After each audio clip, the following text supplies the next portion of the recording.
Hello my fellow book addicts, Megan here, and time for another book review. Today I'm going to be talking about Age of Swords by Michael J. Sullivan, and this is book 2 in the Legends of the First Empire series. So, clearly, unlike the first book, it did not take me a small eternity to get to read this. Thank goodness. So, because this is a second book in the series, I'm not going to be able to say too much without giving spoilers. But I will say I very thoroughly enjoy this book. We see quite a bit more of other characters we didn't focus too much on in the first book, which I loved. I know I didn't talk about a lot of different characters in my other review, except for Wraith, Malcolm, Persephone, Suri, and Arion, and a bit of Nephron. But I was very happy to see more of Roan, Moya, and Bryn. Because in the first book, I thought they were fun characters. I enjoyed reading about them and their interactions with everybody else. But I have definitely grown to like them even more in this book, as with every other character that I loved in the last book.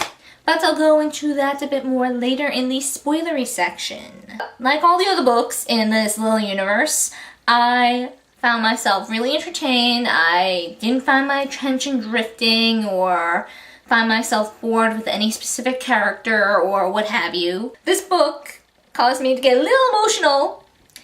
It's given me a few oh crap moments, and it's helped establish a little theory that I had simmering since Age of Myth. Yeah, all I can really say without going into potential spoilery territory is that I really enjoyed this book, and I thought it was a great sequel. I very much look forward to the next one, and it's killing me a bit inside knowing that the next book doesn't come out for another year or so.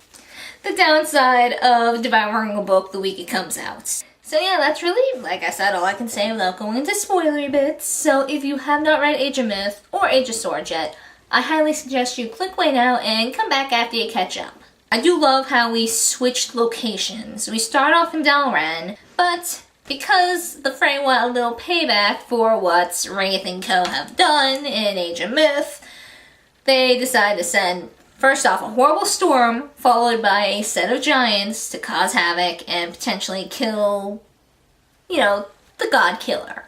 And unfortunately, both these things caused Dalren to be reduced to, ruins. That's at least how I imagined it. So Persephone decides she wants to gather all the clans, even the Gullah runes, from more north, and so that they can choose a king. I think it's pronounced. I just always found myself reading it as king, which is basically what it's gonna be. This one chosen individual will unite the clans and have absolute say over all of them and help lead them into battle. And Persephone wants that to be Wraith. He is the God Killer, and she feels he's the best suited for the task. Meanwhile, Wraith wants nothing to do with this. He thinks trying to battle the Frey is a horrible idea still, and he'd much rather run off and just find a place to hide and settle.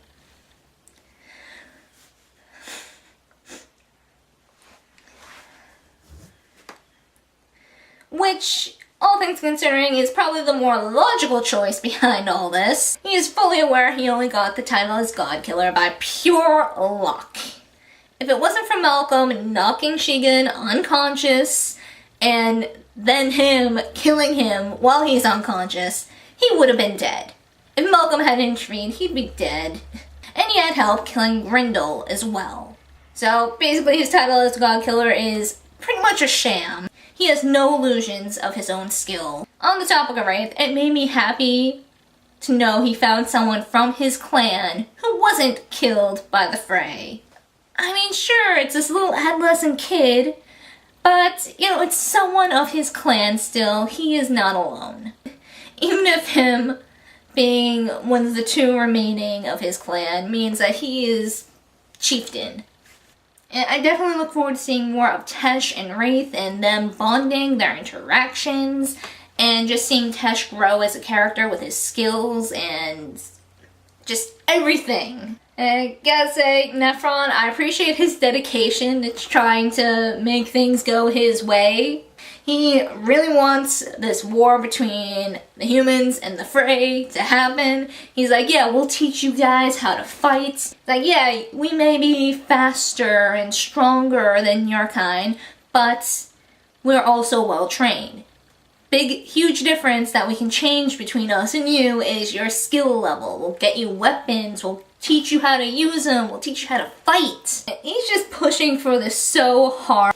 And I'm honestly surprised why no one is questioning his motives more because of that. Like, yeah, the Frey are trying to kill him as well, because he is basically a traitor, and he has motivation to want to survive. Yeah, I can get that. That's good motivation. But the amount he is pushing just seems a little excessive for that. You know, and then there's the fact that he is pushing to become the king. Just that meeting between all the chieftains. When he was like, yeah, you know, the leader doesn't necessarily have to be out there wielding a weapon. They need strategy, they need yada yada yada. Just listing all these traits that this king should have. One of them being like, yeah, someone who is outside these petty politics between all you guys. You know, the second he was going through that speech, I'm just like, oh god, Nephron. Why don't you just outright say that you think you should be the king while you're at it, you know? You're not being very subtle. And through all this, each chieftain is like, I should be the king, and then listing off all their accomplishments. Then you get Persephone who's just like, it should be Wraith. Wraith should do it. And when Nephron leader does say like, I should be the king, I give nothing for your petty grievances against each other, your politics. I am unbiased with that. I would be perfect. And I'm really surprised he didn't think, hey, technically I am kinda an enemy of them still. What kind of message does that send to have a Frey be their leader against other Frey? You know, conflict of interest there, maybe? Kinda silly for him to think that it'd be that simple. He isn't a rune, he's not human, he is not part of any of their clans, and this king has to be someone from the 10 clans. Was there 10? I think so. So yeah, he wasn't too happy about that. But I am very happy that the chieftains didn't back down for that. It's like, no, it's not gonna be done. It's not gonna happen. It's not gonna happen. And still not sure quite how I feel with Arian. She's still kinda in between for me, if that makes sense. I don't know how to feel about her stance of not killing. Like, I totally respect the whole, like, I'm not gonna kill for no reason. If I can find another way around things, I'm gonna do that. Which I can totally respect that, and I think that's awesome. But at the same time, it's just like, ugh. Like, with the giant she had trapped, it's like, you really think that he's not gonna try and kill you guys the second you set him free? I mean, he had a job to do, and he's probably pissed off that you guys had him trapped, and then were threatening him. Just because this giant says he won't harm you, he gives his word, and so on and so forth, doesn't mean he can't go back against his word. And I am curious to see what is exactly keeping her from using the art. She can still use it, but it takes so much effort and causes her harm, and if she pushes too far, very likely will kill her. Heck, she practically killed herself trying to help everybody. She's alive, but she's unconscious, and she's teetering on the edge of life and death.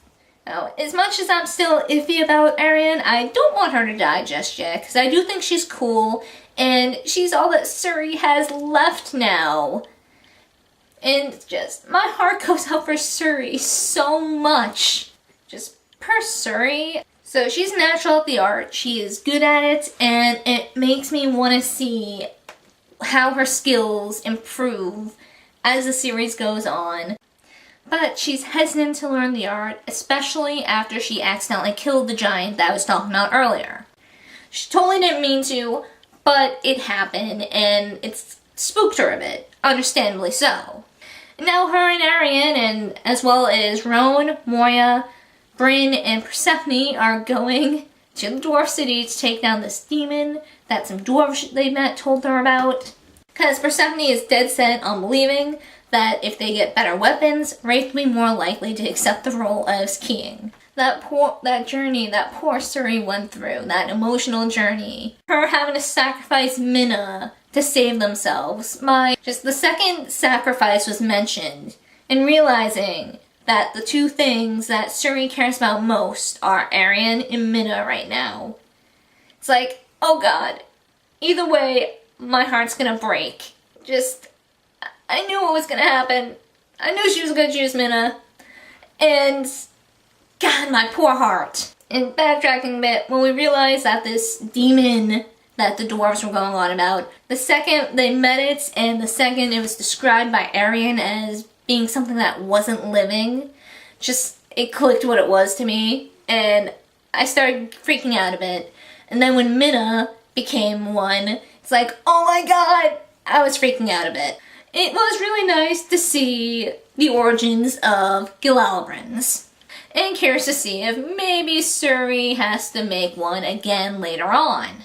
Because other than this escaped old one, I think she might be the only one who knows how to do it. Interested to see how that knowledge spreads and what she does with it. So, Moya, Roan, and Bryn. Roan, for a few times, I honestly want to just kind of pluck out of the book, put her into a nice warm corner, put a blanket over her shoulders, and give her some hot chocolate and just be like, you're safe, things are gonna be okay, nothing can touch you here. You know, I didn't even realize that these people didn't have wheels and carts until she made one, and it was like this big thing. I love how Persephone manages to weasel Roan in to learn how to make awesome swords, iron swords. And I love how she's gonna be the one to make these weapons happen for the humans. And she doesn't even think she can just make weapons, she can make them better. And the fact that she made the bow is even more awesome. That alone might make a very nice difference in the battle between the Frey and the humans. I can already see it now, this group of human archers going out into the field, the Frey being totally unaffected by this because, oh, it's a bunch of humans with sticks. And then boom, casualty after casualty after casualty on their side. And Bryn, her dedication to writing and coming up with a system of writing and being the first human to come up with a system for writing, to write down stories and history so that nothing is lost, so that keepers like her, years down the road, can have all the stories, nothing will be lost to the dust of time, nothing can be miscommunicated, it's all there. And I was just excited reading about her excitement, coming up with these ideas, and when she found the tablets in the old one's chamber, and her actually being able to read some of them, just, oh my god! It's actually kind of lame how excited I got through her excitement. And Moya. Moya is awesome. She has quickly jumped up on my list of favorites. Like, she is a very beautiful girl. She is a known beauty in her little Tao, and at the same time, she just doesn't want to be beautiful. She wants to learn how to fight. She wants to be Persephone's shield now that Wraith can't, and she's determined to prove herself. Just, my love for her went up in this book exponentially. She is brave, she is awesome, and God, I'm excited to see more of her and the things she accomplishes. She's the first to master the bow. Without her, that first bad Gilalibrand would have killed them all. It was her arrow that did the trick and took it down. And when she was Persephone's champion in that duel, it was because of her that Persephone gained everyone's respect to become king. And just, these women, all these women are so awesome. I'll be honest, I didn't expect myself to love them all as much as I did. I honestly thought Persephone might be the one that was going to be focused on the most out of all of them, and that she would be the only one to do something this great.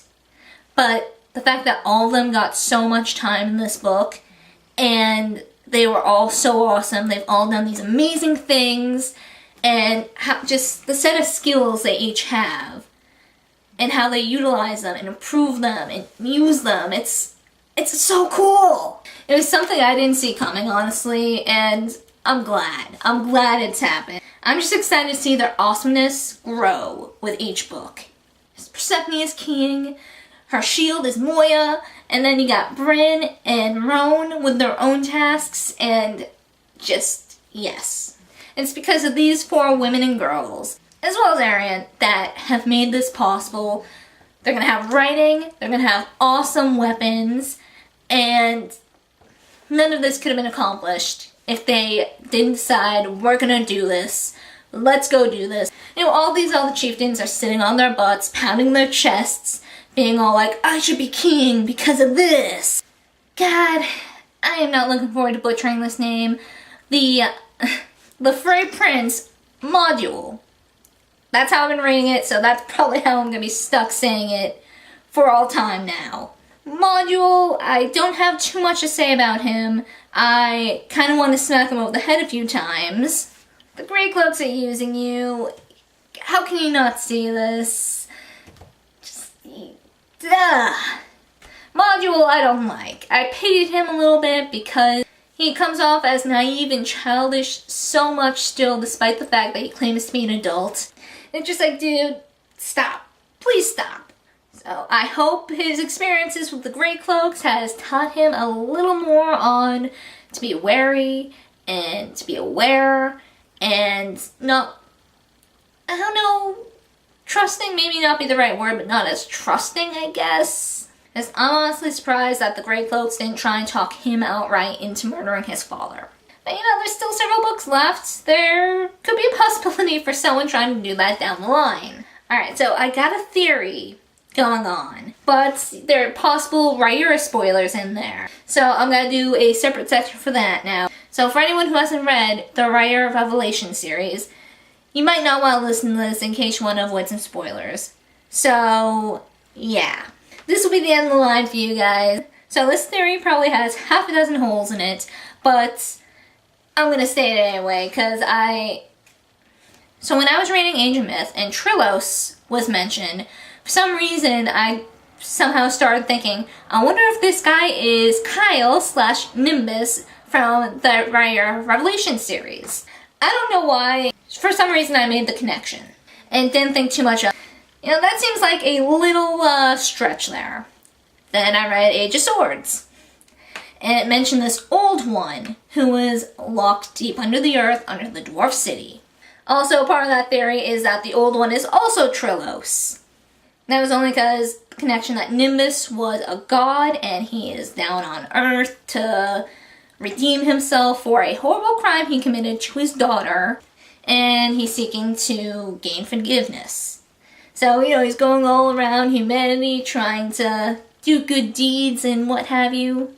So the connection that made me think Trillos is also the old one, in that little chamber, Bryn found the tablet that listed names of 3 gods and some stuff about them. I can't remember if Mari was one of those gods, but I know the other two were